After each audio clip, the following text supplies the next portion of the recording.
now. This is one of my favorite chapters.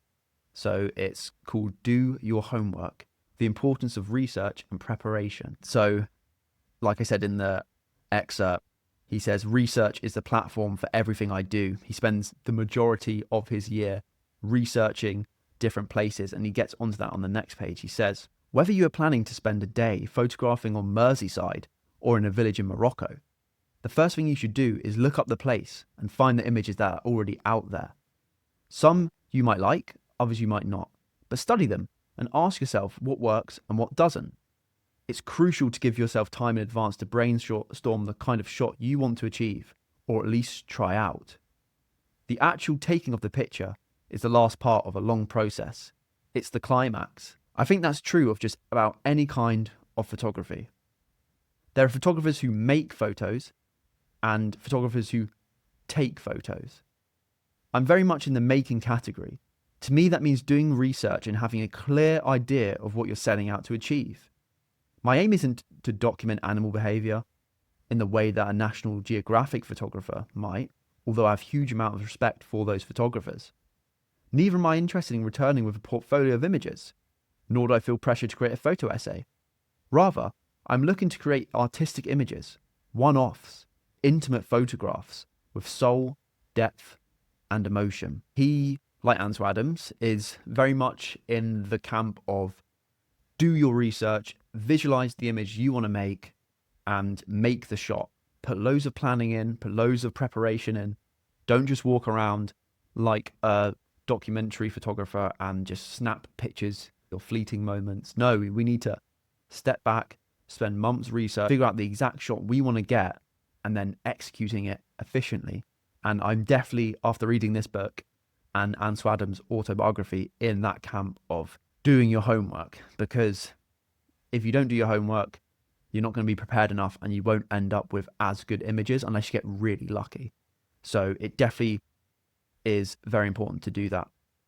It's all about iterations. It's all about reps. It's all about planning before you go out and make the picture. He says, so he's basically talking about his first breakthrough image taken in South Sudan, which really changed his career. It's called Mankind, and it shows Dinka herdsmen in a cattle camp, one of the largest in the world. Thinking ahead and planning meticulously allowed me to take this shot. I wouldn't have been able to get this shot if I'd not had the foresight to take a ladder with me. I'd researched the landscape, and knowing it was flat, I realised I'd need to be up high to get the dramatic view I wanted. Do your homework, then have an idea of what you want to achieve before you leave home. You must know the kind of shot you're aiming for, even if you end up changing direction. So a bit more about that Mankind shot. It's incredible. You need to search it up after listening to this podcast. But he knows this gallery dealer in the USA that if he ends up getting represented by this guy in Palm Beach, Florida, it will unlock him to the rest of the US market and really turn him into the branded fine art photographer he wanted to be. And he visited the gallery dealer about 5 times before he shows him the Mankind image. Going there and he says, oh no, sorry, no thanks, sorry but not sorry. I'm not going to represent you, your images aren't quite good enough.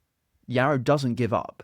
David Yarrow ends up going back 4 or 5 times, each time with a better photo, until he gets the Mankind image that is so famous today. And as soon as he shows the gallery dealer the Mankind image, he says, I'll represent you tomorrow. So David could have just thought when he first got rejected, oh, I'm not going to be a photographer, I'm not going to make it, I'm a failure, blah, blah, blah. But no, he doesn't. He comes back 5 times until he got what he desired and what he thought would make him a successful fine art photographer. So all the greats that we'll be studying and we have studied all have this in common. They're persistent. As soon as they believe something, even if they haven't got the proof of it yet, even if they don't have the ability yet, they keep persisting until they succeed and the opportunity that they desired arises.